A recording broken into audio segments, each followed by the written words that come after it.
Compatriots, I must reiterate once again that it is a deep honor to stand before you today in Nigeria, in Enugu State, a country that holds a special place in the hearts of all South Africans who understand history, who value solidarity, who appreciate the sacrifice made by others in the cause of our freedom. Nigeria is not just another African country to us. It is a comrade nation, one that stood firmly by our side during our darkest hour. When South Africa was shackled by apartheid, when our people were murdered, imprisoned, and denied basic humanity, Nigeria rose as a giant for justice, placing South Africa squarely at the center of its foreign policy.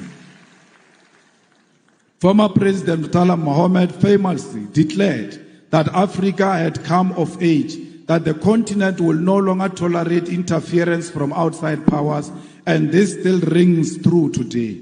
Nigeria set up the Southern African Relief Fund, mobilizing its citizens to contribute to the liberation struggle.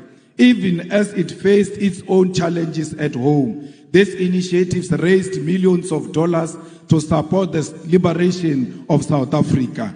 People paid directly from their salaries to contribute to the liberation of the people of South Africa. Nigerian students sacrificed a portion of their income through the Mandela Tax, which supported an educational training program for black South Africans, and successive Nigerian governments never stopped in their material and moral support for South Africa's liberation. In fact, Nigerian government boycotted the 1976 Olympic Games and the 1979 Commonwealth Games in protest and in opposition to apartheid government.